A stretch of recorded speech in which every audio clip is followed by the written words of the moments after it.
In this episode, we are super excited to share a conversation with Samantha Kelley from Fierce Athlete.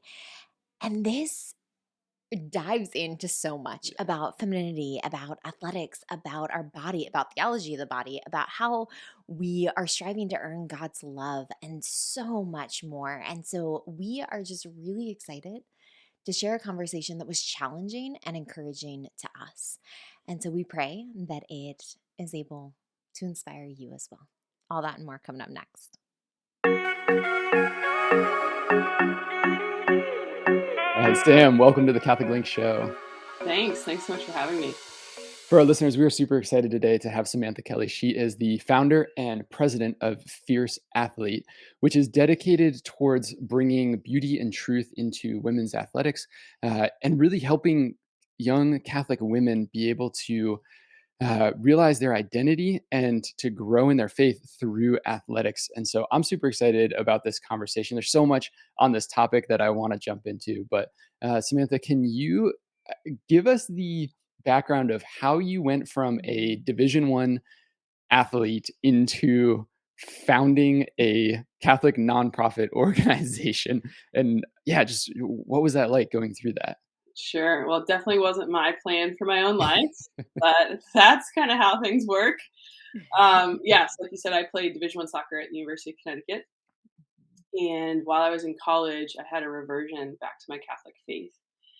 And that was such a pivotal moment because, one, I had been living, a life not probably aligned with the morals of the church, very in the play hard, party hard culture that's existent in female athletics.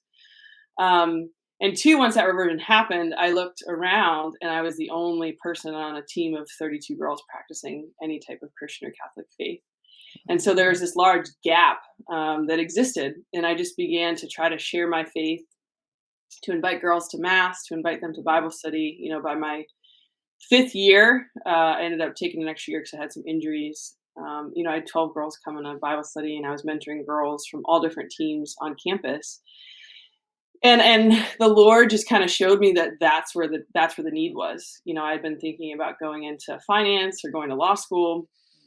And he kind of inspired me to join an organization called Focus and to work with female athletes via their subgroup Varsity Catholic for 2 years. I can do 2 years, right? So that sent me to the University of Texas. Ended up doing 5 years with that organization. And towards the end of that time, I went to a theology of the body course.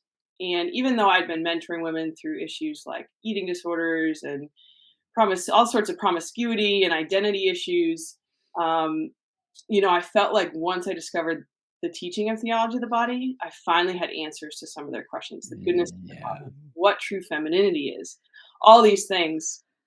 And so when I looked around, I didn't see any other Catholic or Christian organizations that were speaking into those issues, those truths. And also a lot of the organizations were very male dominant, and we'll admit so. Sport has been historically male. And so basically the Lord asked me to launch this nonprofit. I very naively said yes. And 5 years later, I've been full-time for a couple of years, and it's really grown and expanded. So to sum it up, not my plan, but when we surrender to the Lord, he brings us on fun adventures. I think that's such an inspiring way that the Lord kind of slowly introduced it. Like, let me invite you into relationship with me. Let me help you walk alongside other women.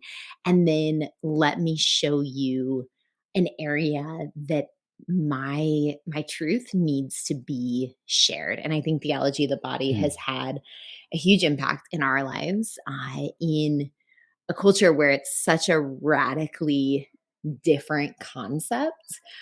If you want to dive in a little bit into theology of the body and how you're able, what that is for maybe some of our listeners, and then how you're able to share that with your athletes.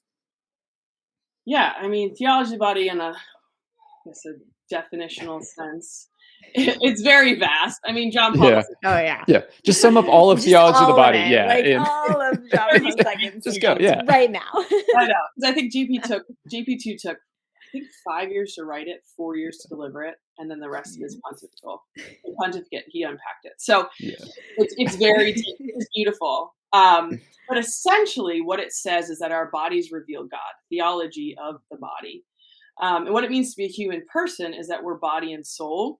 I always use this analogy, like for those viewers, like you can't separate them. Now, our culture says that you can, which is a whole nother thing, but really you can't. And so the reality is that the physical affects the spiritual, and the spiritual affects the physical. And we often hear, okay, we're made in God's image and likeness. Well, then why did God create two genders? And it's really, and this is a very, very simple analogy, but we have a Trinitarian God. So it's the Father loves the Son receives the love of the Father and gives that love back. And they say that love is so palpable, so real, so creative, it results in a third, the Holy Spirit. Well, very similarly, like God respects our freedom, but a man has the capacity to love a woman. The woman receives the love of the man, returns it, and that love is so palpable, so real. 9 months later, it can result in a third or a fourth. Yes. Or a fourth. Um, uh, and so essentially, the gender difference, which is kind of one of the biggest topics within sport, is okay, how are female athletes different from male athletes, which they are, is important, and it reflects God.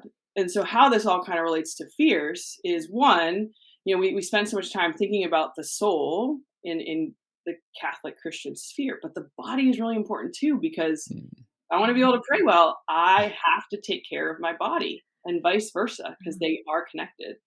And so a lot of athletes struggle with body image and the proper use of the body. It's not just a tool to manipulate, right? It's sacred. And then kind of getting into, okay, well, what does it mean to be feminine? When we look, like one of my biggest wounds was I never believed I was feminine as a female, 6 foot tall, kind of jacked athlete. Like I just didn't believe that.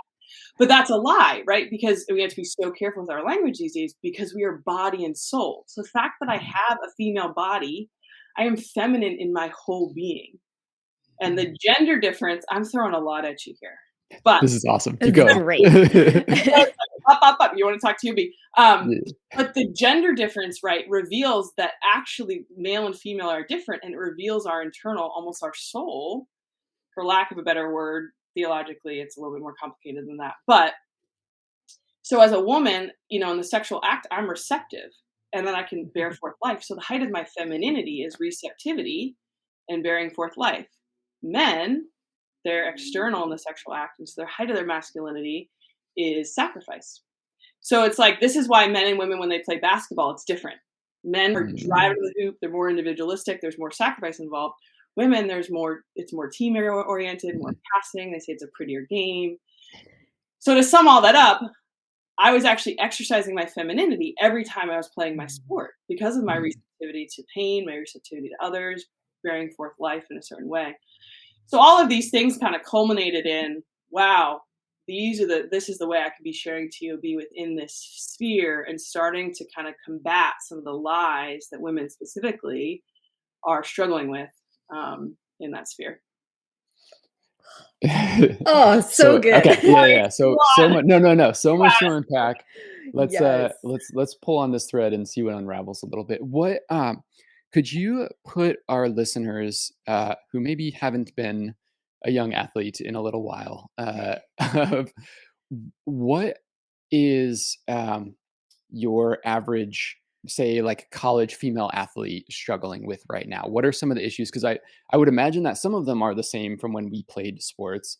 But also, the landscape, I feel like, is just very different in a lot of ways. So what were those issues that you were seeing as you were starting to minister to these girls, where you went, holy cow, like, yeah, I don't know, like maybe the Lord is calling me to launch a nonprofit organization to help with all of these things. Yeah.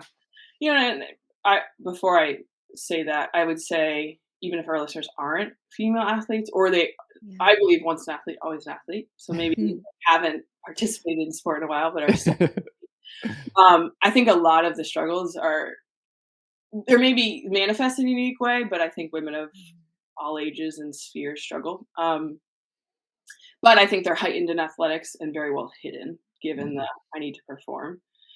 So, just a lot of body image issues, disassociation with the body, because it's something that you use in the sport, which is Mm. beautiful in one sense, but in another sense, we learn to just kind of manipulate our bodies. That can result, I think it's 64% of college athletes have some level of disordered eating.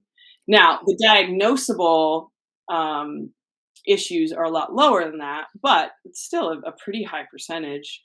Yeah. Um, there's also the play hard, party hard culture. So athletes are under so much pressure, eyes are kind of always on them that they kind of like implode a little bit and they try to release that energy via, the college athlete drinks and parties more than the average student. Mhm.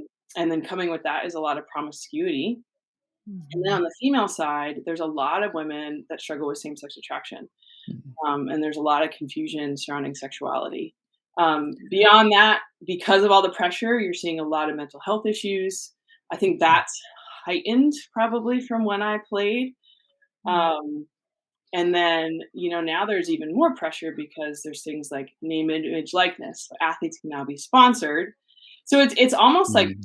I would say the pressures, Yeah. and with continued social media and I don't know, like every game is online and filmed now. There's just a lot more Mhm.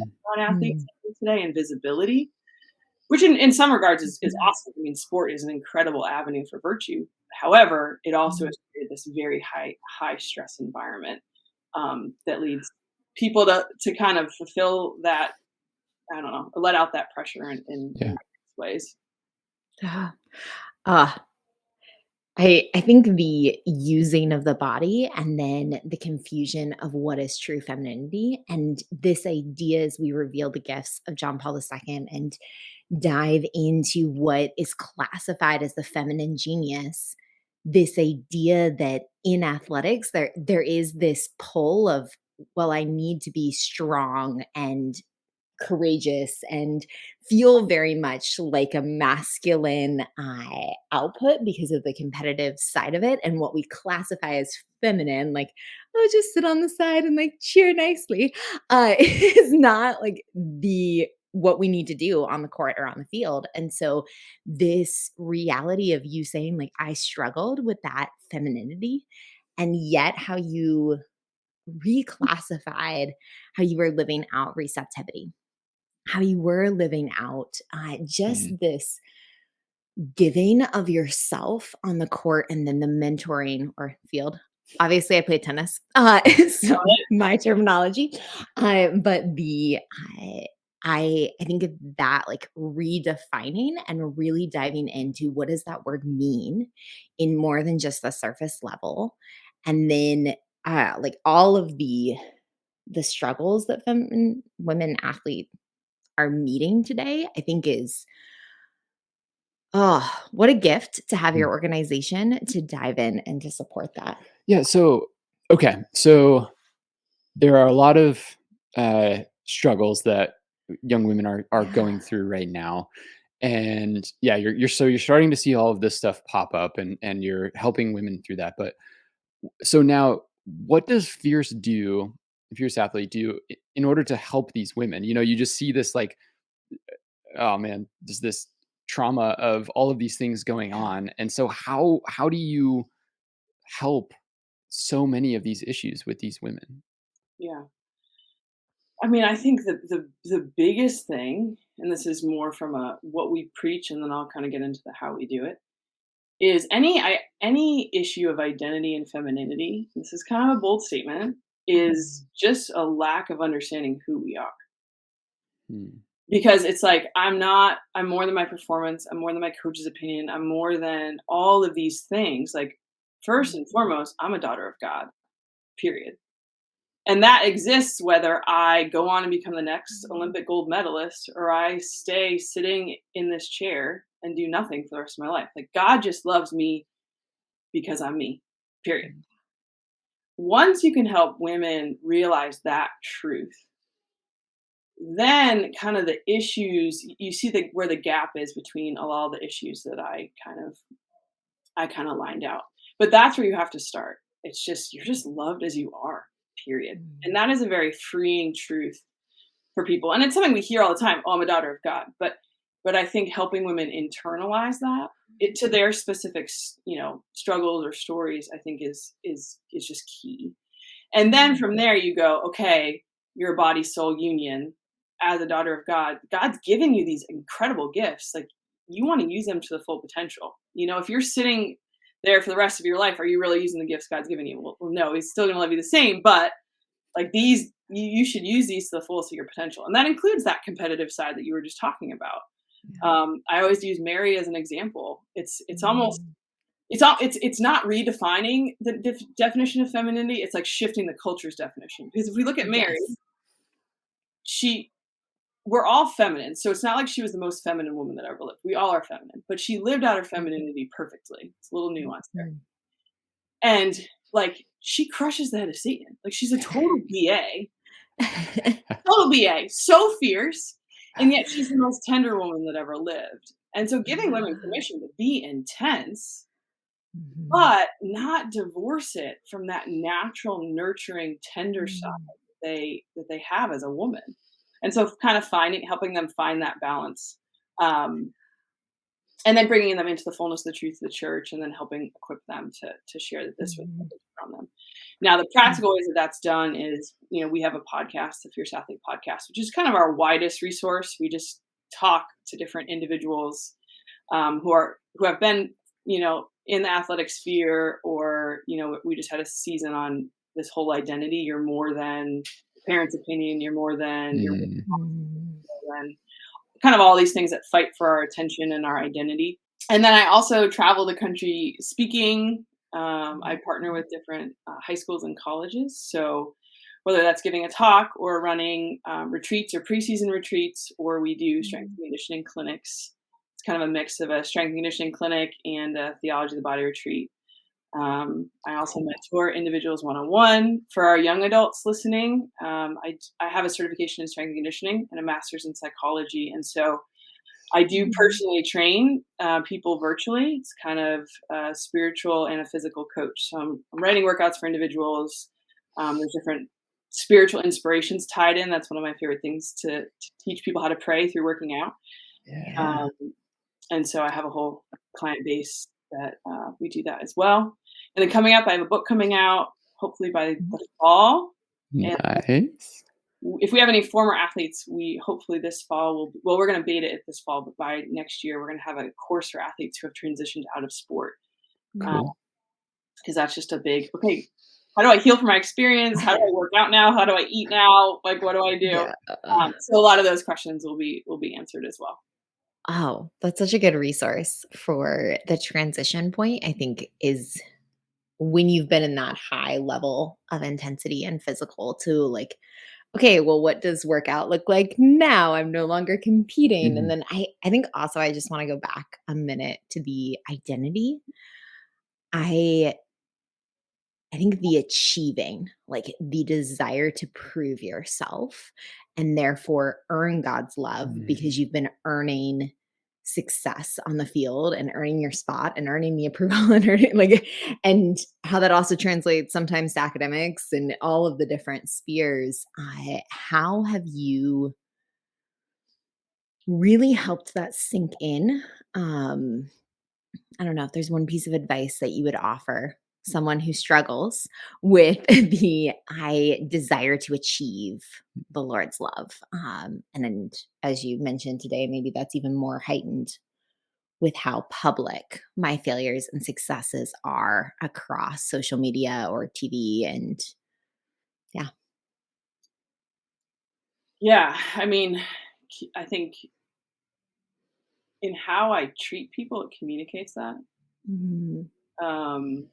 I had one woman I worked with say, I've never been loved unconditionally.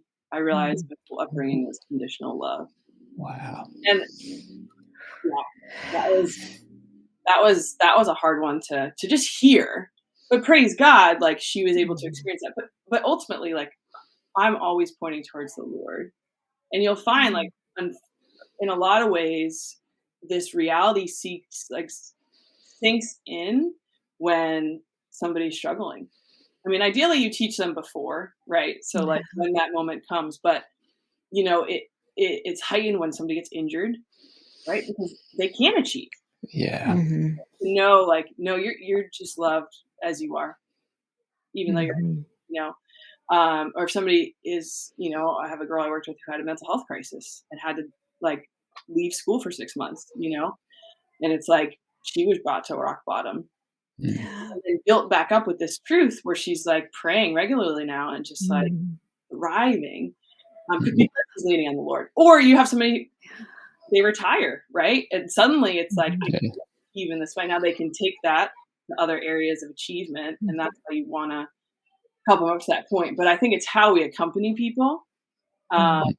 and then encourage them to really, I mean, the Lord's ultimately the one that's going to tell them that. And so encouraging them to that silent, intimate prayer to just be like, all right, Lord, how do you see me? Do you love me because of these things? Mhm.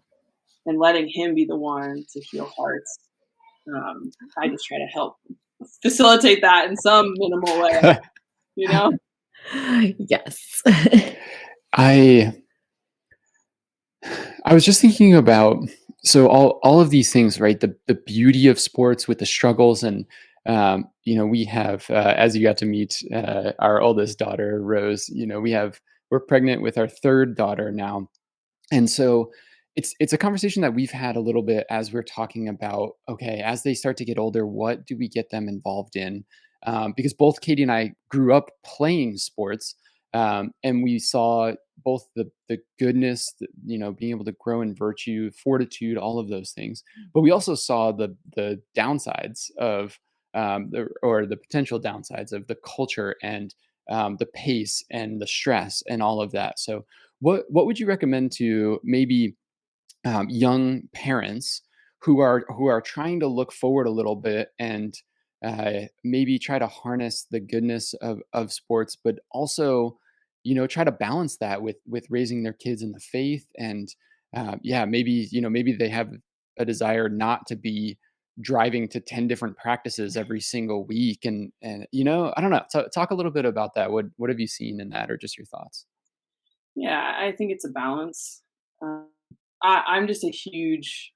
I was talking to somebody recently, and they were just like, "Oh, I played college sports. I won't let my kids play," and it, Mhm. it kind of sat wrong with me. Like, I get it that Yeah. they're trying to protect their children, um, but I think in such a technological age where kids are just stuck to technology, and granted, parents can do a lot to prevent that. Mhm. Sport is one of the lasting things that like it's not Mhm. technological. Oh. It's so good for just the physical development, the mental development, the emotional development of kids. And like you said, JP2 says sport is the gymnasium for human virtue. Like, where else am I going to learn to Mhm. suffer for a greater good, or to get along with people that are from different backgrounds than me, or to have fortitude? I think it's one of the lasting avenues for that. However, right, it is very touched by the culture, and so it can be very toxic. And I think parents today drive kids too hard. I'm still a proponent of multi sports at a young age. I mean, you see sport specialization, and 8-year olds having private coaches, and it's just like this is more about the parent wanting to have a D1 Yeah. Yeah. athlete than you know uh, Yep. than the kid. So be wary of that. I think you want to make sure you find a good coach. Obviously, there's Mhm. some Catholic leagues out there and things, and those are great. Um, but if you want a competitive place for your kid to play and grow, I think it's a lot of it's about the coaching. How Mhm. are they treating the kids?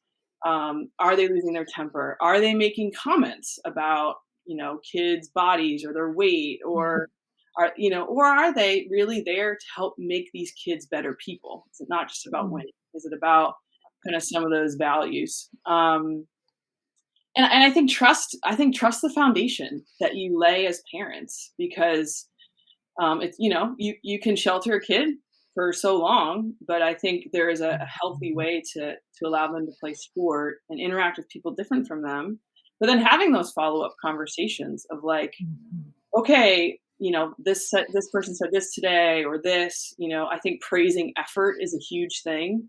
I'm also very against every kid getting a trophy, because you have to learn to fail. I know Yeah. parents who, like their kid for some participation trophy, like they didn't let their kid have it. Like I don't think that, Yeah. but it's like my friend's nephew just got like a ring, like a ring, bedazzled whatever championship ring for winning a tournament.